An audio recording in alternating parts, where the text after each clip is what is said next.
Welcome back to the Kind of Funny Screencast. Of course, I'm Tim Geddes, and I'm joined by the big dog, Kevin Coelho. I'm so sweaty. It's gross. What a way to start a Monday. I know, but it's the first thought I have. Look at all this. Why? Sweat. What do you? I just walked like a mile and a half with Cecil. Oh, okay. Yeah. Okay. That does give a little context. Decent reason. Okay, that's fine. Yeah, just as long as it wasn't a mystery. Mystery sweats. Never No, it's not. Yeah, no, it's not like a cold sweat or anything like that. No. Okay.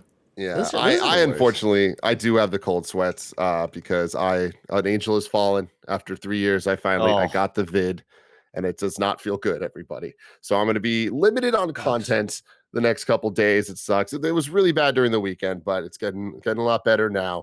But I wanted to be here with. What was? I applaud your bravery, Tim. Thank you. But what was that one really shitty series with Gerard Butler? Something has fallen. Like we could have angels. Oh yeah, fallen yeah. as a third part. Angels Fallen was the last one. Oh really? Yeah, because he was the No angel. way. Yeah. Because he's the guardian angel or whatever. Oh wow. Yeah. Damn. That's Never cool. mind. There goes my $1 million movie idea. I love heard it. those That voice movies you are hear. really entertaining. By the way, I've never seen any of them. Fallen in review. You know, maybe one day. Make one more. Make one more. What do you think about that, Nitro Rifle Andy Cortez? I don't feel too great about it, honestly. But I'll tell you what I do feel great about: House of the Dragon. House Feel of really the great Damn about it. Dragon, a show that I will never get the name correct. I feel so bad Hot D. every time I talk about this. Every single time I say Game of Thrones, Rings of Power. And you know what, guys? I'm sorry. I'm trying my best out here. The comments are getting after me, and it's a well-deserved getting after. I don't know how I keep fucking it up. It's all right in front of me, but whatever.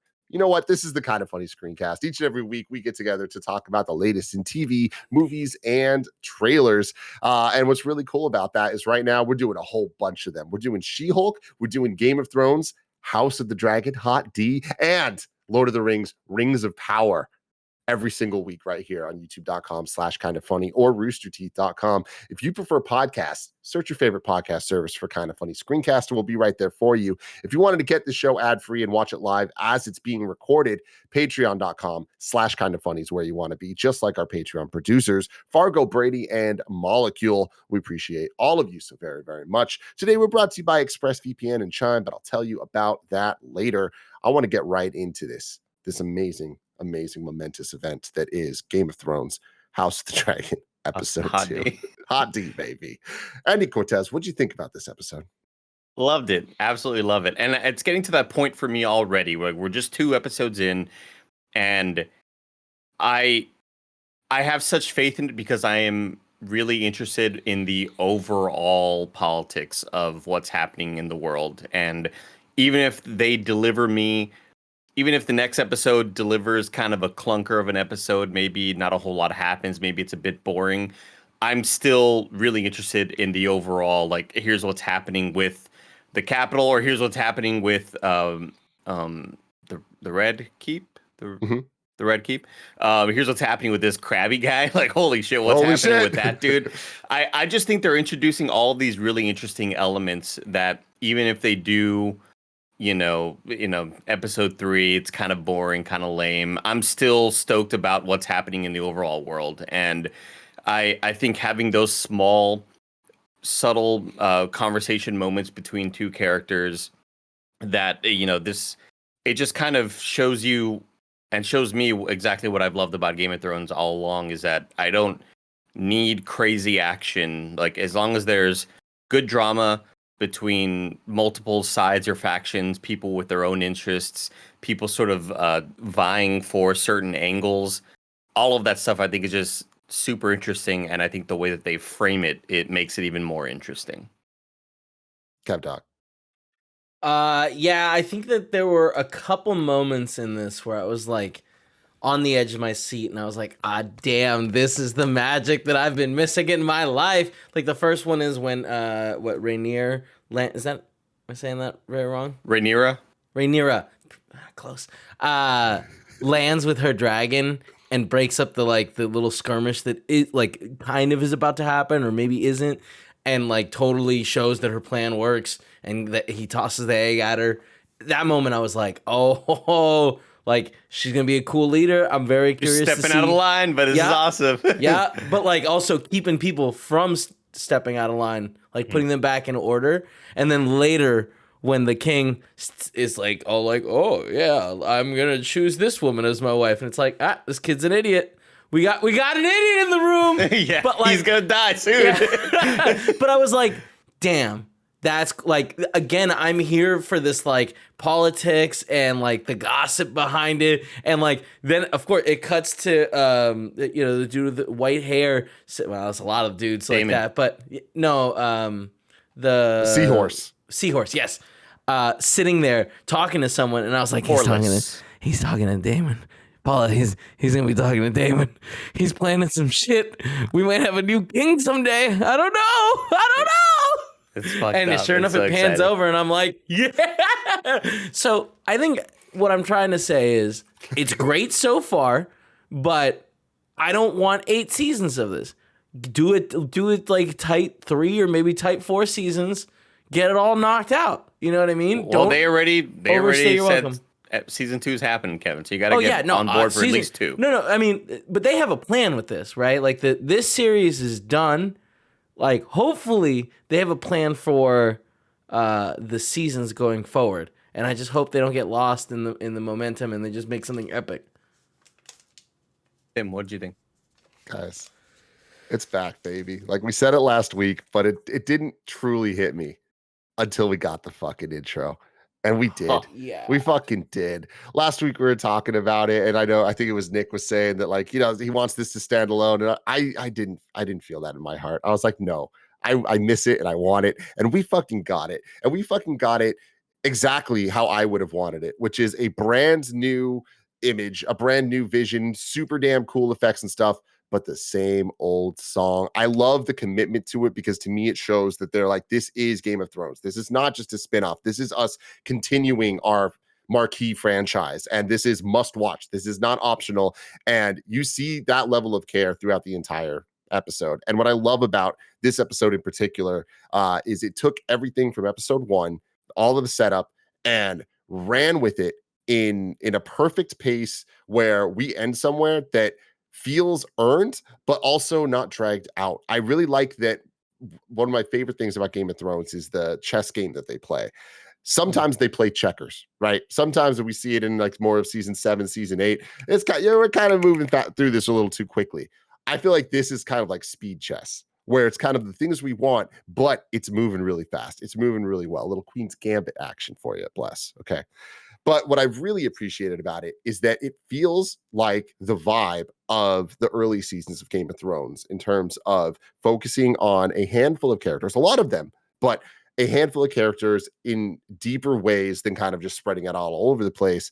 But it has the look and production value of the later seasons. And they're throwing it in, obviously, with the dragons being just one thing. It took us so many seasons to even get them in the first one. But for them to have that standoff at Dragonstone with that bridge, with the dragon breaking the clouds coming up, and the 2 dragons, that epic shot we get, the straight up fucking like Godzilla Kong shit. Like, I was blown away, man. The visuals of this show are so impressive. And again, it goes back to, it's not just cool CG stuff. It's like set design, it is real costumes, it is so much love and care put into the way that people look is supposed to back up who they are and who their family is. And it's just like, man, they have really built such a world that they have earned the ability to throw 10 million new names at us, and we can still kind of be like, all right, I'm not sure I'll ever know that guy's name, but you gave me Seahorse.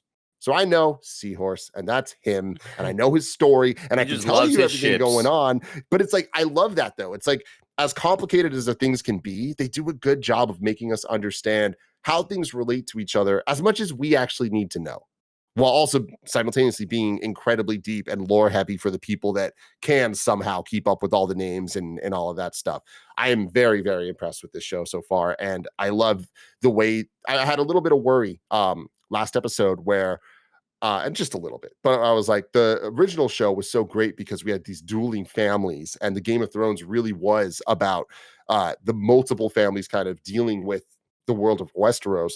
If we're just dealing with the Targaryens and those close to them, is that going to be enough? And I love that 2 episodes in, we have a civil war. Like 2 episodes in, we have defined factions. We have right and wrong, but not on one side or the other. It's like each side kind of has a little bit of it going on. There is like intrigue within each camp. I fucking am totally obsessed with this.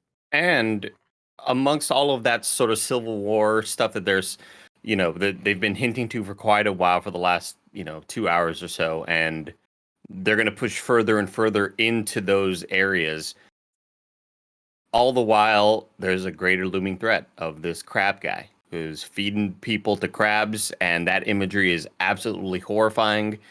And we get a glimpse of the dude, and I don't know what the fuck's going on here. Like, it's some sort of serial killer level shit that has me really terrified for exactly where the show is going to go, and I'm worried for the people that are going to try to oppose this dude.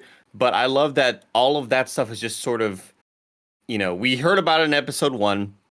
He feeds people to crabs, and he puts crabs down their mouth or whatever, and that's kind of like a scary thing to just conceptualize. And episode 2, we're getting this drip feed. We're getting more and more hints at it, and we finally get imagery near the end of the episode. And yes, I'm super excited for exactly what's happening back in the home of the Targaryens and dealing with this is very, very confusing. Not Valyrian, but Valerian. Very, very confusing. Why they do that? The politics happening there almost make you somewhat sick to your stomach, and then thinking about, I mean, you see it on the king right now, looking at this 12-year-old walking next to him, and him just thinking like, fuck, this is awful. I don't like this. This is terrible.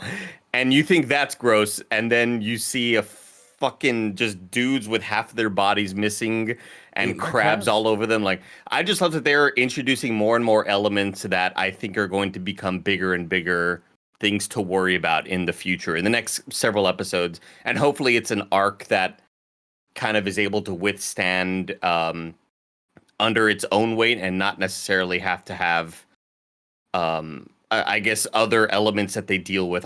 I hope that we get enough of this crab dude, because I'm just so fascinated by what the hell they're introducing here. See, I don't want too much more of this crab dude. I hope that he plays.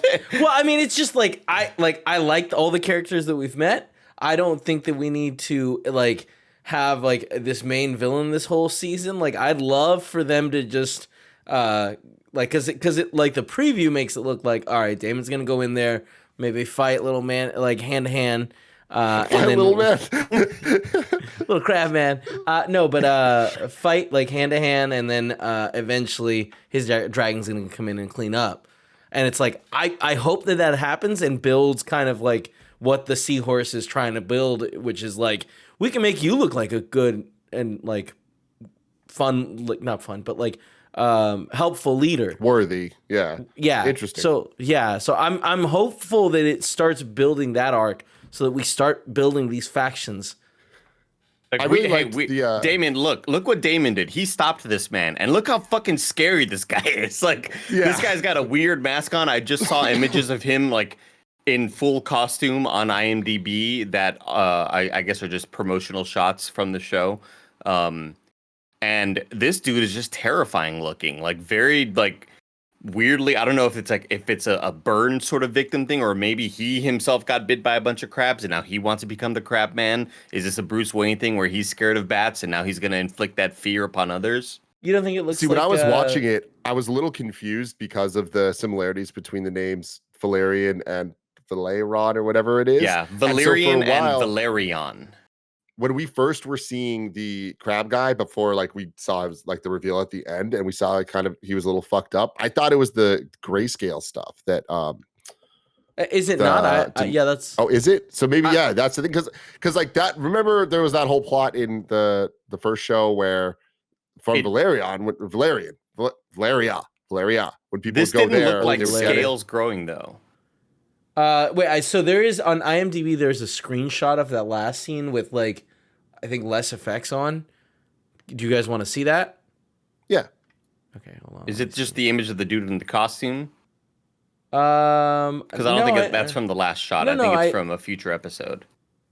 No, I think it's this. It looks like it's the shot where he's looking up. You can just see his mask way more clearly in this. Yeah, and at first I didn't know it was a mask or not. Like until I ended up. Yeah, me neither. Yeah, until we saw a later glimpse of it, and in the ranking. Sorry. Yeah, this is not from the show. This is no, this is not from last night. We didn't get a close enough glimpse of that last night. Never mind. Okay, interesting. So either way, terrifying looking. Yeah. Yeah. The scene that Kevin was talking about with the pan around of having Seahorse guy talk to somebody, I love it because they did the whole like slow reveal thing, and I feel like in shows recently, it's like, all right, what fan service legacy characters returning here? Like, who could it be? But I love that this show is like, no, it's like it's a character that is from this show that we know that makes absolute sense to get this type of reveal and to be here in this moment treated this way, right? And the conversation that they had back and forth there, I thought was really interesting in terms of what Andy's saying of the crab guy potentially being a bigger plot element throughout the season, where they're talking about the driftwood throne. And I love the idea that there is this other throne and there is this other kingdom that we haven't even heard of, and we've heard of so many already. And one of my favorite things of Game of Thrones is how it introduced us to the families and to the game at hand. And then it was like, oh, there's also magic, and then there's also giants, and then there's also this. And like every couple seasons, they'd introduce this like new element that felt so different than the rest of the things in the world. But then eventually we're like, oh yeah, that absolutely adds into everything, and they weaved it all together well. And I like that everything they're talking about so far with this crab guy, it's like, oh, I buy that this is part of the Westeros that we know.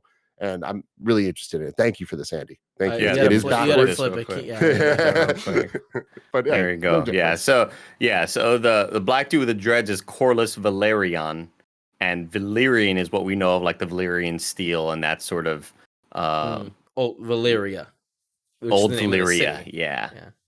Man, it looks really weird spelled backwards on my screen. Yes, it does. Yeah. Yes, it does. Before we continue on, let me tell you about our sponsors. This episode is brought to you by ExpressVPN. Using the internet without ExpressVPN is like checking in your baggage at the airport without a lock. You don't know who's looking through all your stuff, finding all of your Nintendo Switches, your PlayStation Vitas, or all the other things that you're hiding in there. When you go online without a VPN, internet service providers, ISPs, can see every single website you visit. They can legally sell this information without your consent. Nobody wants that. That sounds like a bad time for everybody. You can browse more anonymously. It's easy to use, and it works on all devices. I love ExpressVPN. It is super simple to use. I feel safe across all of my devices, knowing that whether I'm on my desktop or my mobile phone, people aren't getting in there. I'm safe on the internet, and what I look at, what I browse, that's mine. That's for me to know. Secure your online activity by visiting expressvpn.com/kindafunny today. That's expressvpn.com/kindafunny, and you can get an extra 3 months free. expressvpn.com/kindafunny.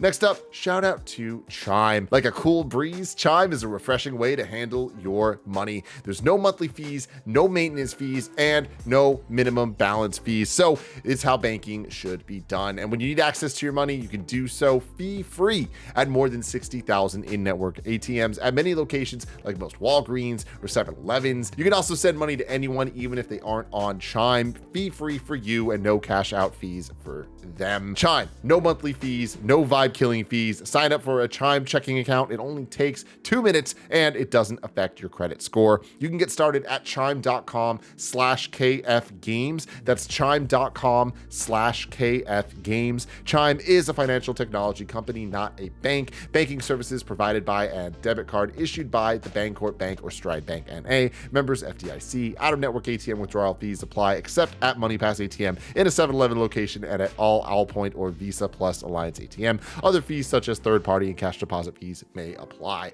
Chime.com/KFgames. Go for it, Andy. Now, the thing that I'm still kind of the thing I'm concerned about mostly right now is how do we keep these threads going without them kind of losing steam?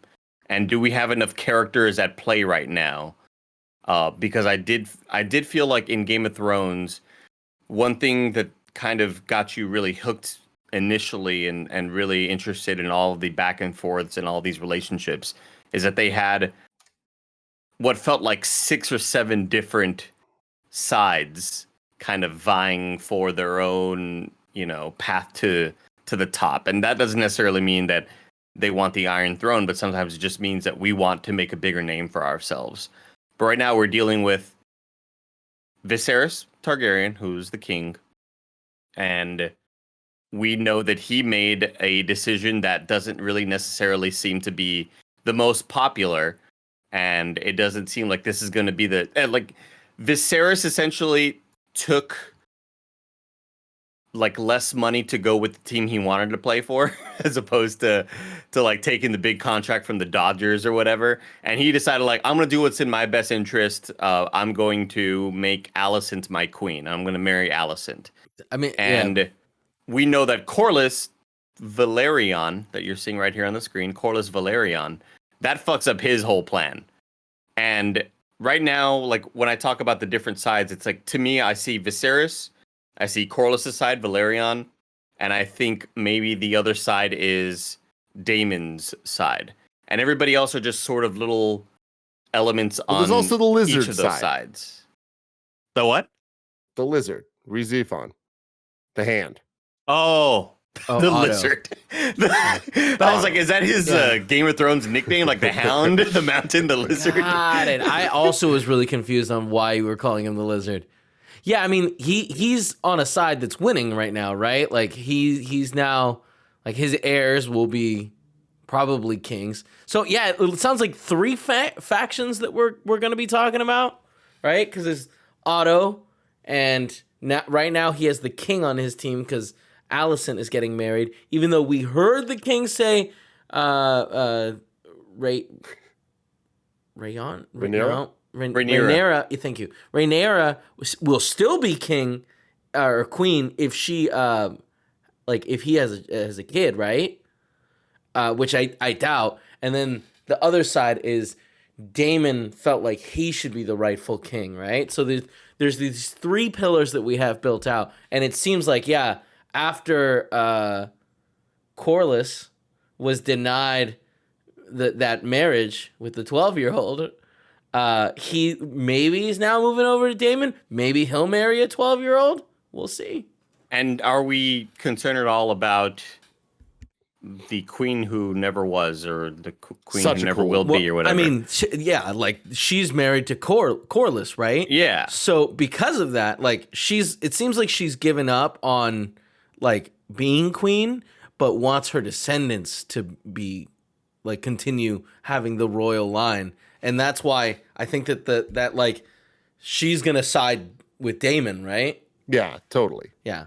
I think that initial. I think the Daemon squad is about to keep growing up. Go for it, question. Well, I was just gonna say, I love that in that conversation between her and Rhaenyra, and just hey, all these different sides are vying for the throne and vying for their own self-interests. Mm-hmm. But at the end of the day, we're having to deal with this patriarchy that no matter what we do, I love that line where Rhaenyra's well, when I'm queen, I will, I'll rules, blow all this shit up, and we'll start sort of a new structure.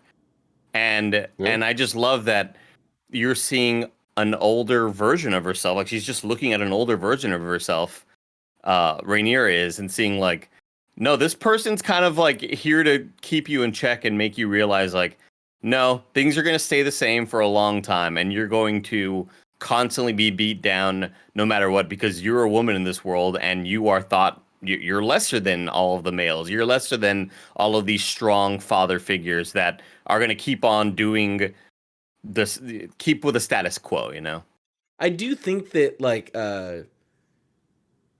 the aunt is meant to be oh, this is what it looks like to fail and just not be given everything, where Rhaenyra she we already see she's going out and making things happen. She's this is a good plan of action. We should take the dragons over there as a show of force and tell Daemon give us back the egg and stop being an idiot. And he's no, we can't do that. Go pick a knight. And then she goes and does it, and it works. So I think that she has more sense of I need to make things happen. Yeah. And what's interesting too is from the trailers, we know that there's a time jump, and we also know that he got the stab from that there was that wound that he had. So Yeah, I in his hand with wonder the if like magnets.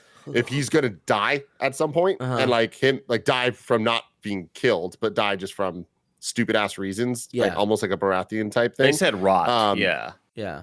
And I wonder if that's gonna be the kind of plot of, you know, him telling Rhaenyra, like, even if I have a kid, like, you're still gonna be queen.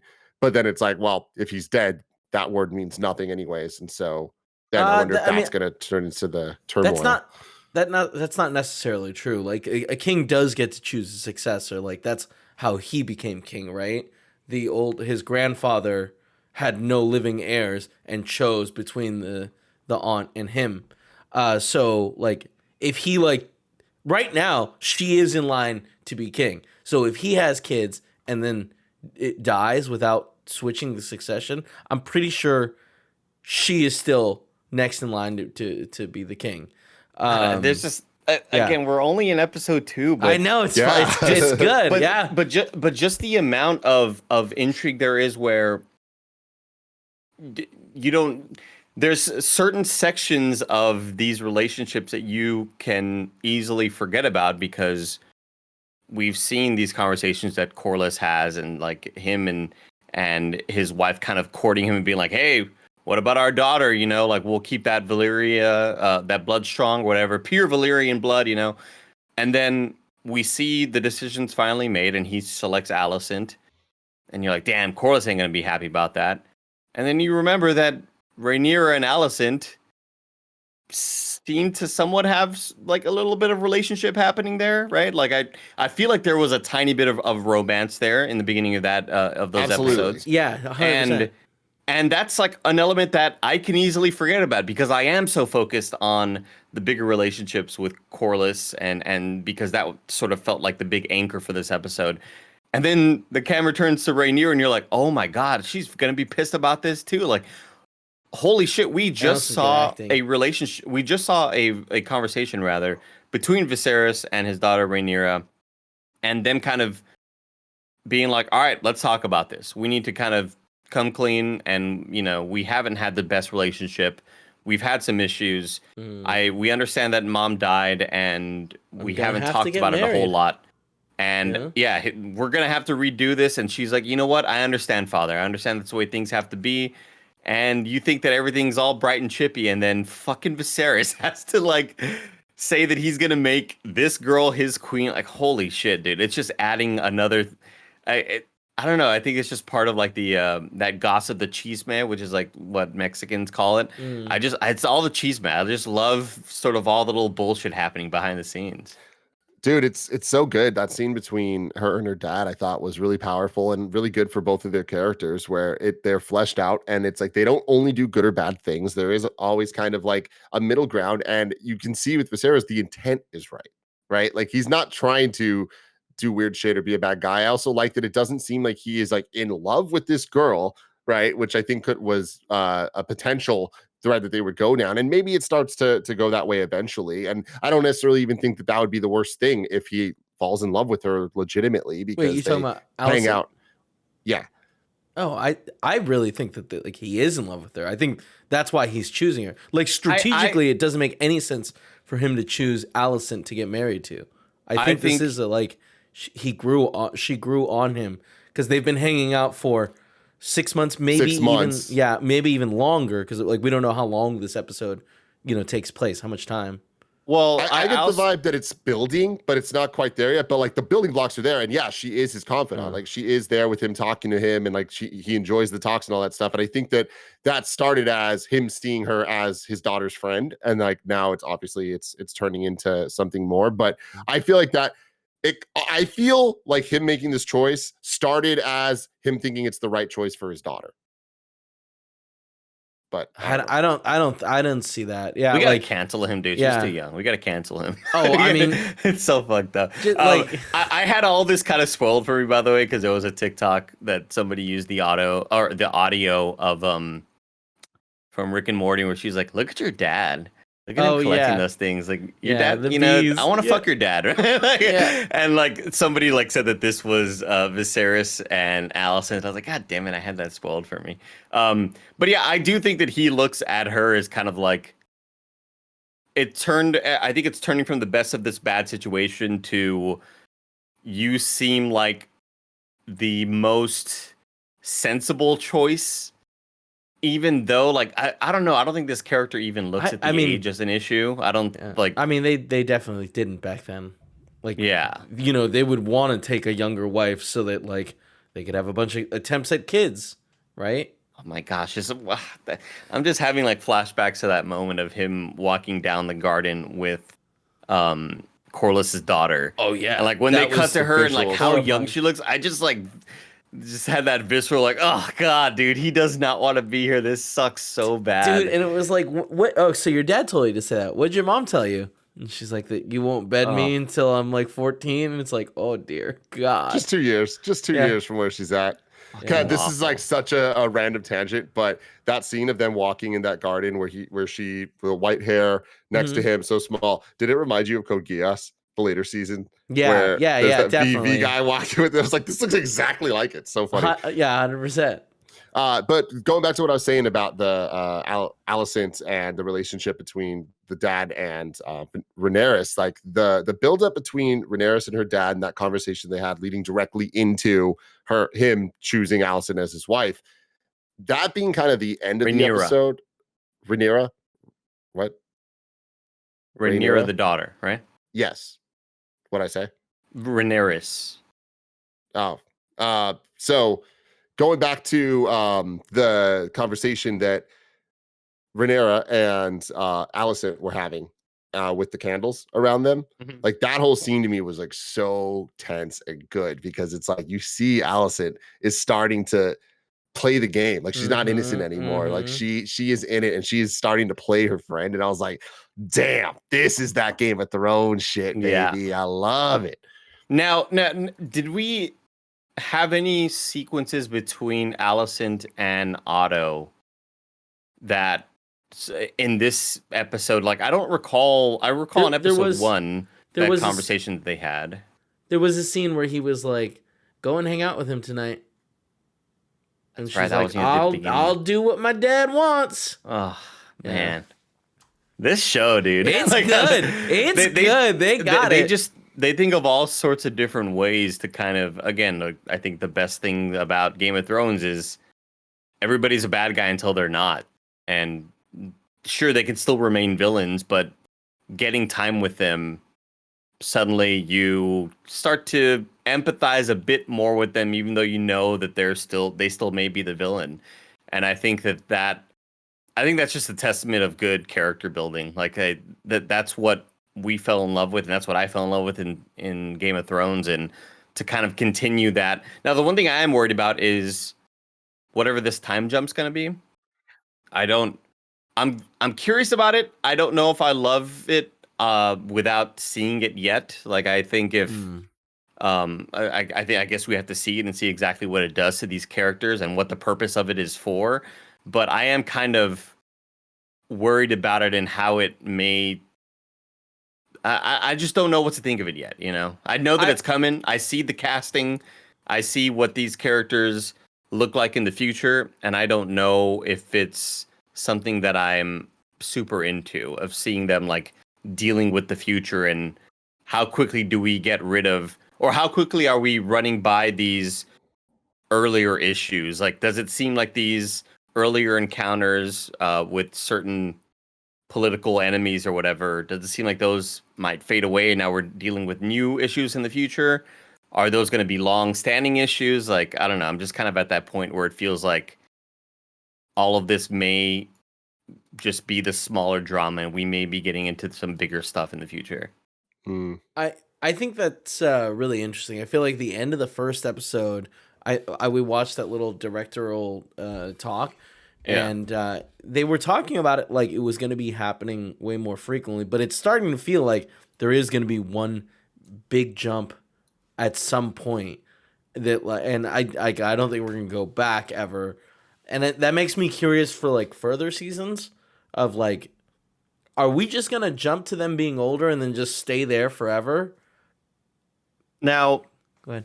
I don't know how accurate IMDb is, but it looks like It's not. the younger and older versions of them are on for a lot of episodes. I think that I they mean, just yeah. default as 10, like all the full Okay. season, Yeah. because they don't know until afterwards. Well, because one of the characters is not defaulted as 10. That's the only reason why I'm saying that. Like, it could, well, maybe is that a dead character? So they No, one of already the know it's only characters 2? is older Alicent, saying that she's only on for 8. Interesting. And we do know, I mean, it seems like it's going to start in the next episode from the little teaser. So I just don't know if I like the initial thought of it. Like, what are you all thinking could be, like, what do you all think the purpose of it is for? And do you think it's a good idea or not? Because I do feel like maybe I'm going to get a little less interested in what's happening right now, because it doesn't seem like maybe it doesn't service a bigger part of the story.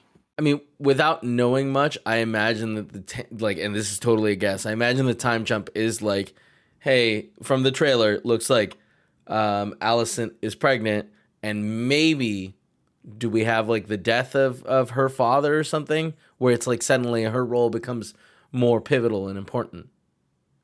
Yeah, I imagine. I don't know much. Like, legitimately, most of what I'm basing this off is the little teaser we got last night, and then the one shot in the first trailer where we saw Olivia Cook, who's the girl from Ready Player One and Thoroughbreds, who is the older Alicent, where she's running with the dagger from the original series that killed the Night King. Well, that's her dad.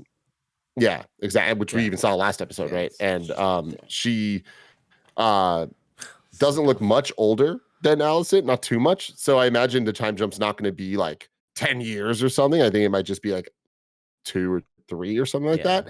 And I think that potentially that could kind of help things where we don't need to see a lot of the goings on the next couple of years, because they are just kind of like building up, because we see Dragonstone, right? And like we see where Dragonstone's at, and it's super cool to see it compared to how it was in the last couple seasons. Though we're so beaten down and shitty, and here it's like kind of dope and like filled out a lot more. That massive long shot, Tim, where they're just like little tiny specks walking. Oh, what a good shot. It was great. That was. And I kind of feel like they might use the time jump to get through a lot of the stuff that we don't need to see. The Seahorse building an army, we don't need to see all this stuff. It's kind of like, we get it. They're going to do that stuff. And now it's more like, let's get to the political intrigue of the factions and how they're actually going to play against each other, as opposed to just a lot more of this, like, Daemon's just off here building something and they all know he is, but we'll see. I have faith. I have faith so far that they're going to give us something that's worthwhile. One more thing to throw in. Shout out to Sonoya Mizuno, who plays Mysaria. Hell yeah, dude. Sonoya Mizuno is from she's from the movie with Oscar Isaac with the robot Ex Machina. And she's also in Devs, which was one of my favorite TV shows that came out in 2020, the start of the pandemic. Watch Devs on Hulu. She's fantastic in it. But all of that little back and forth that happened on Dragonstone between her and Daemon, I think is so damn interesting, because not only from a lore perspective, like I think we heard a bit of that in Game of Thrones when they talked about putting the egg next to the baby, and like that creates this bond. That's such like a cool concept to me. Yeah. But the idea that people think that she's pregnant already, right? And that he lied. yeah, and exactly. Like the fact that she's throwing all that shit out there, or he's throwing all that shit out there, and he gets back to her and she's like, why are you saying all this shit? And don't you think that, like, yeah, when they come for you, when they come to burn all this place down, they're not going to kill you, but what about like the whore wife? What are they going to do to me? I don't know. That's just another element they're throwing out there, is like something to keep your eye on, something to worry about in the future. And I love it because, we have the knowledge of the last 8 seasons of this show. And it's like, we know the way that whores are treated. We know the way that whores can rise to power and kind of become have power enough to manipulate situations to cause real fucking damage. Like, remember the whole Tyrion situation with his dad and all that? Like, that got messy, right? And so when you look at this character, an understated way to put it. Totally. But I love it. I love that they're immediately jumping into it, where we get this girl that in episode 1 is she's a whore in the brothel, and then episode 2 she's coming in with the dopest outfit I've seen on the show yet, with this damn dress with the cutout shoulders. I'm like, fuck yeah, dude. dude. You look awesome. And it's like, I love that the show can, like, it plays with the power scales in a really interesting way. And I was saying this earlier, but like the costume design backs up where the characters are supposed to be so well. And you have this understanding of their power. And like, you see Damon with his fucking ridiculous ass dragon armor and shit. And it's just like, yeah, you get who this guy is. You get the vibe. And that conversation that he has with her, then it's just, I love that no matter how badass he looks, I feel like she just wearing the costume has more power. Having the confidence to talk to him and be like, you're fucking lying. And I'm the one that's going to get hurt from this. It's like, I love that. I love that. Like, we're thrown into that type of upgrade so quickly for a character that could have just been totally a write-off. Mm-hmm. It's really interesting because I have two critiques of this episode, and one of them was Mysaria. Just the way she like did her lines felt very forceful, and like there was parts of the speech that were very like robotic and kind of just getting them out. There were parts that were good, but it was like hard to disconnect those moments of acting. And then the other one is when we see that Dragonstone as this cool, enormous, like that long road leading to it, where it's like, we've seen Dragonstone before, and like they never showed off this. It's just, this is what happens when you're doing a prequel. And I like that we saw the castle because we've never seen it from a distance. Like we've seen that inside shot many times, and it's cool to see it like a little prettier and more maintained. But yeah, that long shot where it's like, all right, we get it. This island's like a bigger deal than it was, Yeah. But yeah. I get the vibe, and I don't know any of the lore of this shit, but I get the vibe that it gets destroyed over time. And that's why it's not there in the future. I get the vibe that it gets, like, it's not maintained for a while. Like, not that it necessarily gets destroyed, but it's like it's just not kept after for a long time, and that's why it kind of just ruins. That's not the case, because eventually, people will take care of it going down, because this is the Targaryens' like first home in Westeros. And then when what's his face, the usurper takes the Baratheons take over, Dragonstone is given to not Renly, his oldest brother. Who? Oh gosh, I forget all these names. Yeah. There's no way. Stannis, thank you. Wow, holy shit. Yeah, that's nicely good. done. Yeah. This guy's got Stannis, COVID. Yeah. So you have to imagine he's still maintaining it. It just, we're seeing like, I guess, another side of it that we had never seen, because we've seen people land in the like the beach, which we kind of saw it look like a similar beach, and then be in the house, but we just never saw the like 15-mile long road and like the clouds leading up to it. The long bridge. We saw the bridge. Daenerys and Jon on the bridge. We saw them walking down like a cliffside, which might have been like the end of that. I don't remember a bridge 100%. I definitely remember a bridge, and it wasn't that long, right? Especially in this sequence when we're kind of introduced to it, Tim. I'm like, hell yeah, put as much fog as you can, because like we don't got the budget to make this look real good. So let's just cover a shitload of it in fog right now. I like the way it looked. I thought it looked really cool. Yeah. I thought they put the fog just so the fucking dragon could fly through it. Yeah. They're like, the budget is, we have the budget to go fucking have a cool swoopy dragon. Let's go. I loved the line with what's his name, Damon and Seahorse guy at the end when he says, "I will speak of my brother as I wish. You will not." Love that. Like, fuck yeah, dude. Yeah. That's so sick, man. Yeah. And as I was watching this episode, I was like thinking about how much I fucking love Game of Thrones, how much they're nailing it. And like it kept reminding me of like a lot of the good memories, especially because we see so many locations that we know, like the amount of just times we're like, oh fuck, I think that's the place from this or that's the place from that. And it's just like, it's satisfying, right? But it just reminded me, like, God, Joffrey was a little fuck. You know what I mean? Like, Joffrey was like such a good bad guy. And I just love that, like, so far the show doesn't have a Joffrey, but I don't think it really needs one because we kind of have enough like interesting things going on. But I was thinking about Tyrion, where I was like, God, Tyrion was such an X factor to that original show. And like, you know, there was that cast of the Master of Whispers and all that, where it's like, I wonder if this show is going to get there. And I'm not mad at it for not being here in episode 2. That's okay. But I do wonder if we're going to get kind of a supporting cast that kind of adds different dimensions to this that aren't just the political side, but are also kind of like lines like the "I'll speak of my brother as I wish," which is there's a little bit more flavor to it than the kind of just back and forth. Yeah, because I do think that Tyrion and the bird who has birds, the Master Whisperers. Yeah, Varys. There you go. I think Tyrion and Varys were kind of their a faction unto their own, and that is an element that I am missing, because it wasn't always just good and bad. There was definitely some moments of humor, and it always felt like the writing was so good and humorous at the same time, and they found a way to kind of be playful with it. And that is an element that I'm missing so far, because right now we're getting what we think is good and what we think is bad and what we think is like maybe in a bit of a gray area, but which side are they leaning towards and for what reason? But I'm still waiting for not comic relief, but maybe the side that is just kind of watching all this like the audience is, you know? Yeah.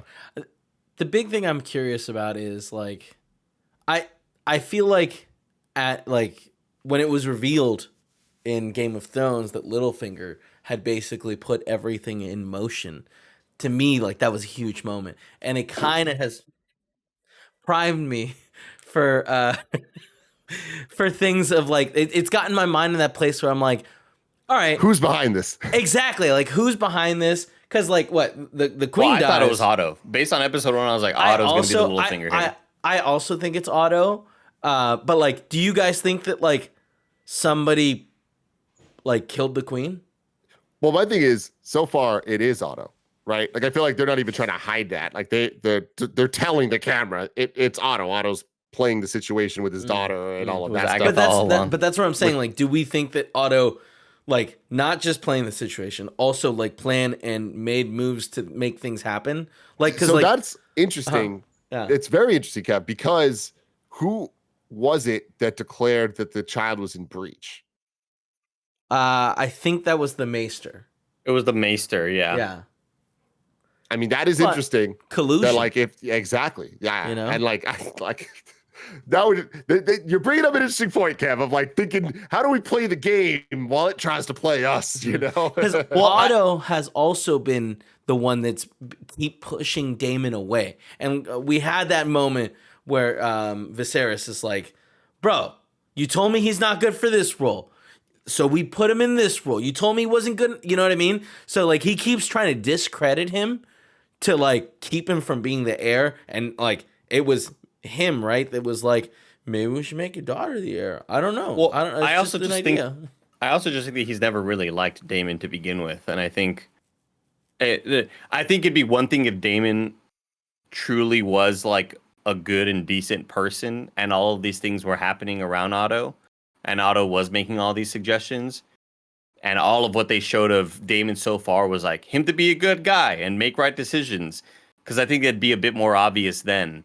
But I think that when the showrunners have Daemon gather the gold cloaks together and fuck the whole city up and like all these criminals, and we're going to clean house, but really like in a kind of really evil and vile and corrupt sort of way, I don't think that I think it gives the audience an understanding that like, oh, Otto's doing this for a reason, because Daemon is clearly like an unhinged, not super balanced character.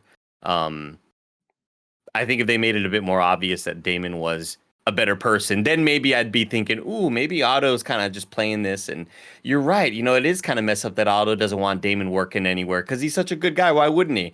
But he's not such a good guy. Like, I think we've seen reason to not trust him so far. I mean, is there a chance that it is one of those things that's so fucking obvious that it couldn't actually be that Daemon is behind it all? Is he the one colluding with the Maester or something and killing the wife and all that? I don't like, I get the feeling that Daemon's like, hey man, God wants me to be king. That's why he can't have any heirs. You know what I mean? He kind of just believes that like things are going the way they're supposed to be going. And now that people are stepping in and being like, the Seahorse is being like, we got to make things happen. I think there's going to be a change. So I don't think that like at the start of this he would have been motivated to do that. You know, I think Otto is the easy one. Is there any chance? No. Yeah, because like Rhaenyra becoming the princess, the heir, like that's unexpected. So who pushed for that? Was that Otto or? I mean, I imagine that was just Viserys, right? Like that was a dad decision, and now just everyone has to deal with it around it. Like that's the X factor to it. But the one person we haven't talked about the entire episode that is clearly going to be a big deal in this show is the Dorne guy, Jonathan Dornbush. Oh, Cole. Dornbush, yeah. Yeah, Vincent Cole, Cole. right? Clifton or Criston. Criston. Yeah, They thought his Criston name was Cole. Crispin. So and he was like, maybe you remember the time I knocked you off your horse, bitch. And love he was like, that. "Yeah, Fucking pretty good." love that. But he's clearly going to be a big factor in this in some way. I don't know whether he ends up being with Rhaenyra or just is like kind of a factor in other ways. But I did like that he was knighted by the Dondarrion, which is the dude with the eye patch that would like Beric Dondarrion would bring himself, the guy with the dark magic that would like bring people back from the dead or whatever. His relative. The knighted Robin Hood, Christian. the Robin Hood Club. Yeah, the Robin Hood Club. Right? I mean, it was Robin Hood. You're right. You're right. Yeah. But what do you think? What's going to happen with him? I mean, I couldn't even say right now. I do think he's a romantic interest, and I do think that he will sort of, maybe we find out he is related to somebody closer after all. That's why he was kind of being pushed to be like, I don't know. I think it's so confusing because there were so many other people that she could have chosen, but she chose him. And yeah, it's because he has battle experience or whatever. But it also just seemed like there was a little bit of flirtation between them at that tournament. I couldn't even speculate right now as to why he's there and what role he's going to play. But I do think that he will become somewhat of a romantic interest to Rhaenyra. Yeah, I definitely think he'll become a romantic interest, and like that's going to be important. He's from Dorne, right? Yeah. Yeah. So like I think that it is possible that like we might find out that like a marriage there would be very strategic. Like remember Dorne is not part of this the Seven Kingdoms. Yeah. Until way later in this timeline. So like I think that like uniting that house might be something that they're interested in. Although I guess we would know already. But I do think that he's going to be a pivotal character that's just going to be like her like second or her number one bodyguard essentially and close by always. So I do think it's a character we're going to see a lot of. He's going to become like the sexy old man. What was his name? Oh, wait, no. Jorah? Jorah, Jorah Mormont, yeah. No, who was the other guy? The sexy guy that ended up getting a new actor. Oh, that was wasn't it Dondarrion? Yeah, Dondarrius, something like that. That's this fucking show, man. They I know. need to figure some Everyone's shit out. the same. Well, they got 4 names, Tim. But wait, really? What the hell? Beric Dondarrion. No, never mind. Beric Dondarrion was a Robin Hood guy with the eye patch. He's the guy that his family knighted Criston. Dario Naharis. Thank you, Dario, yes. Dario Naharis. Yeah, he's the one who was like in season 1. He was the bad guy from Daredevil 1 or Deadpool 1, the movie. Yes. Remember that guy, Kevin? Yeah. That's right. And then he got recast into this other dude with the dark hair. I didn't like as much. Too sexy, man. Yeah. Too sexy, baby. Well, let us know in the comments below which sexy man you preferred.